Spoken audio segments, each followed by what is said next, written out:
Okay, welcome to the online lectures. Today we will do the exercise for the lecture number 4, and basically it's about the synthesis of indoles.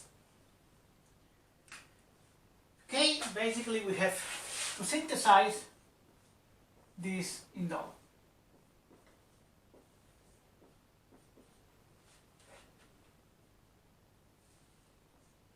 This is the first exercise. Remember how is the retrosynthesis of the indole? Basically, what we are doing is breaking this bond and breaking this bond. We always start with a hydrazine.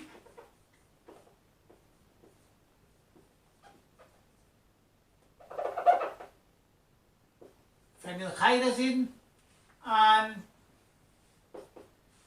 all this structure with a oxo compound or a carbonyl in this position. That means, okay, how it's working? We can do the forward synthesis. Basically, we start from the ketone that always is in acid media. We protonate in order that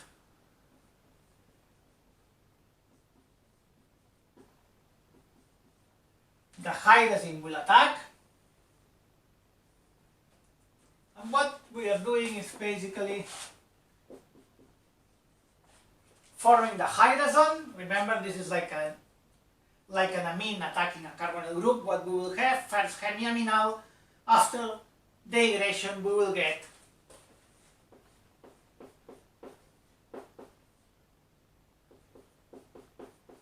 the imine.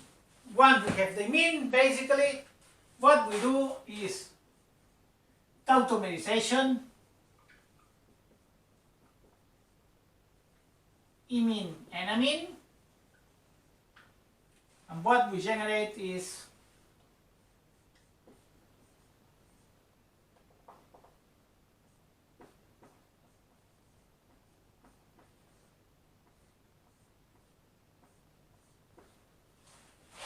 okay, we generate this enamine. We have to care about where we form the enamine, here or here. No. Why? Because this side and this side are exactly the same. That means that we don't need to care about it. Then basically, remember that all these reactions are in equilibrium. Okay? What is happening is the free sigmatropic rearrangement. Okay, basically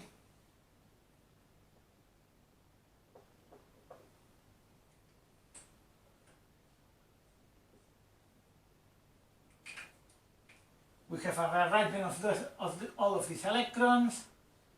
We break the nitrogen-nitrogen bond, and what we get is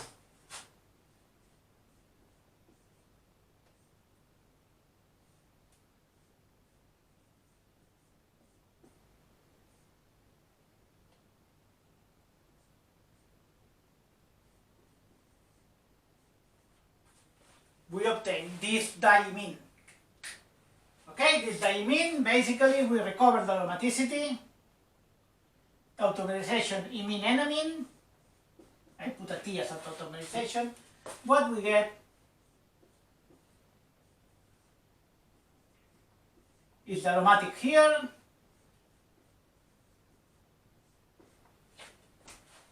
and once we have this, basically this amine is attacking here to form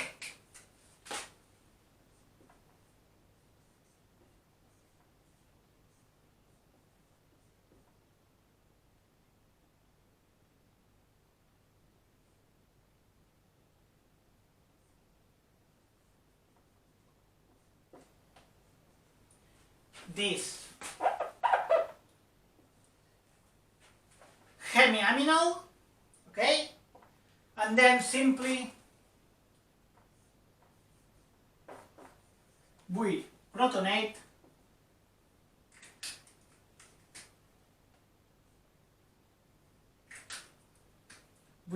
this amine to form ammonia. Ammonia is a very good leaving group, and then the ammonia is leaving elimination to generate the final molecule. Okay? What is the most important of this exercise? To remember how we break, how we do the record synthesis of the indole. Okay? Always starting with phenylhydrazine and then the rest of the molecule is a ketone in the position where we have the nitrogen. Okay? Then the second exercise is almost the same.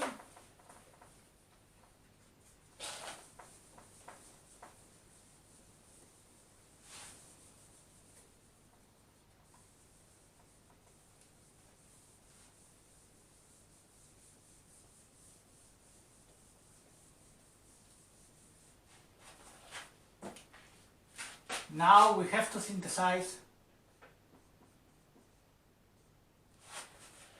this compound, okay?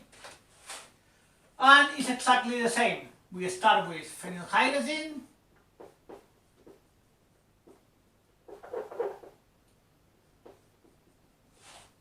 plus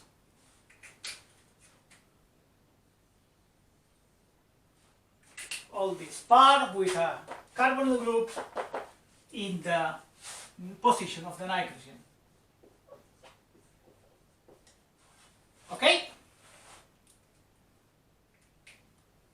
Again, the reaction is exactly the same. First, we have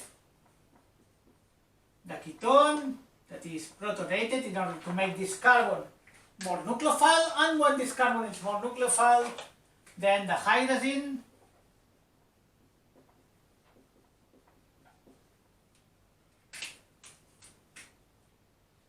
is attacking here, hemiaminal elimination, and what we form is the imine that, because this is a hydrazine, is called hydrazone.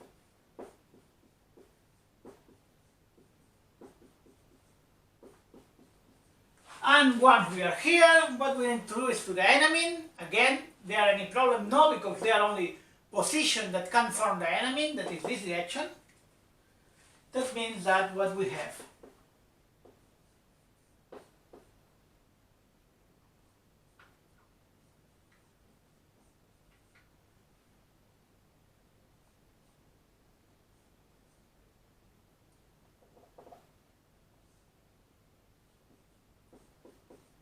is the formation of this enamine. Okay, remember that all of these are in equilibrium. Now is taking place a free-free sigma-cropy rearrangement. Basically, we form this carbon-carbon bond. This is forming an imine, and we break the nitrogen bond in order to form an imine. And what we get is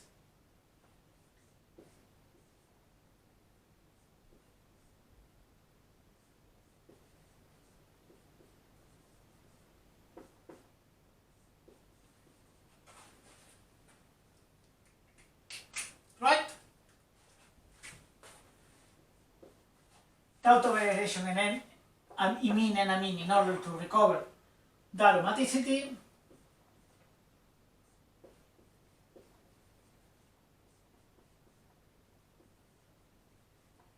And then, the same as before, this attacks the imine in order to form this intermediate.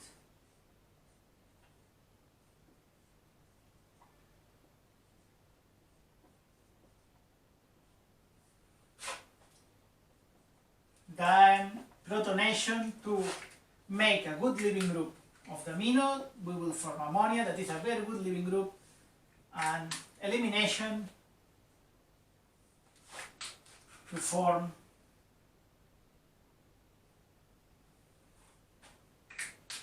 the final compound.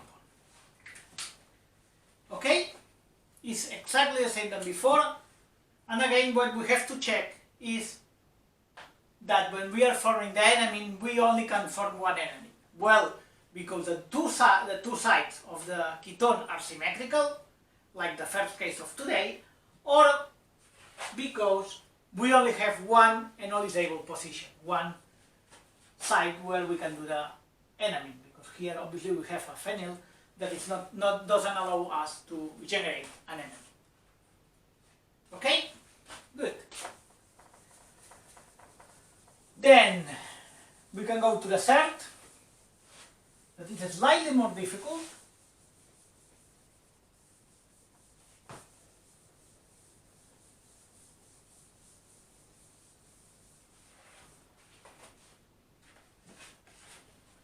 We have to synthesize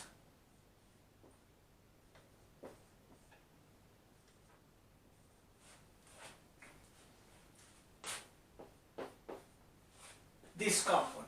If we do exactly the same than before, what we need to do is basically like this, and this is starting from a hydrazine, like before, plus this structure in his. Okay. And here is when you have to see the problem.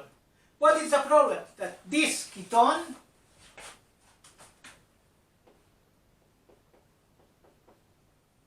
will give two enamines.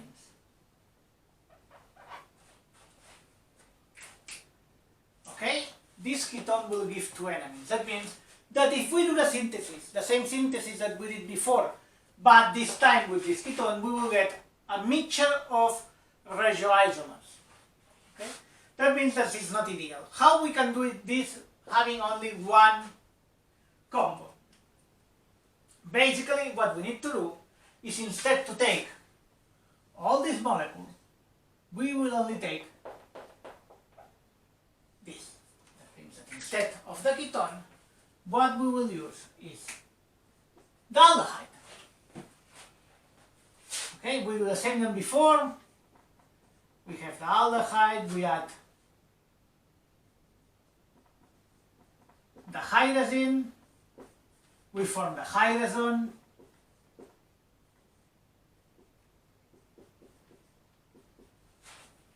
and then we tautomerize to enamine. Again, this here we only have one enamine that only can be in this site. That means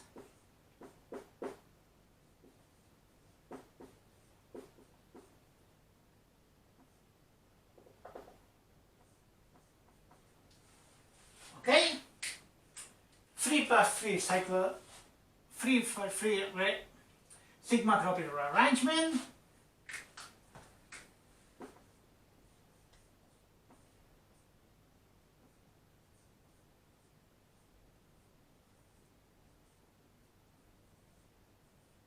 Tautomerization to enamine, tautomerization to enamine to recover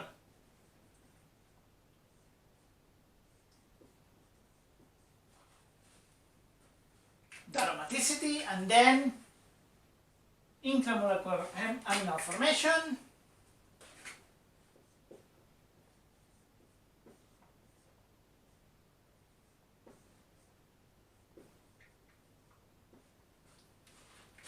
Protonation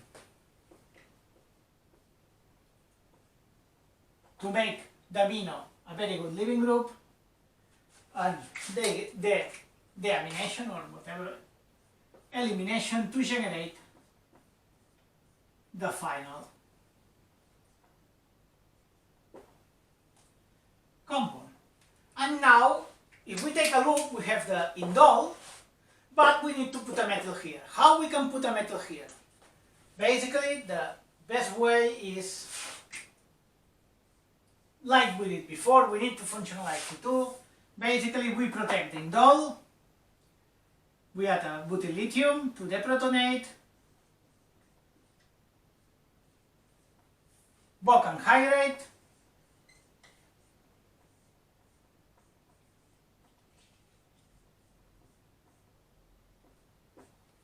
We generate this protected indole, another equivalent of butyl lithium to generate the anion here, and then we add simply ethyl iodide, methyl iodide, sorry, not ethyl, methyl iodide, because we only need to add a methyl. And basically this will attack here, SN2. And what we generate is almost the final compound.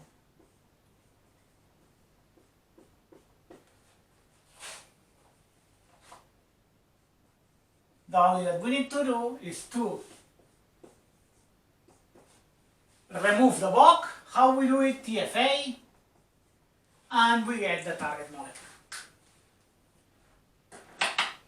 Okay, these are the three possibilities that you have when we are doing an indole. Okay, we always do the same connection, hydrogen plus the ketone, and then we have to take a look of the ketone. If we can only form one enamine, we do it like normal. If we can form two enamines, what we need to do is to take this, remove the substituent in the C2 position, put the aldehyde, okay, and then when we arrive to the end, the only that we need to do is to functionalize C2 position. How? Protection, lithiation, deprotection.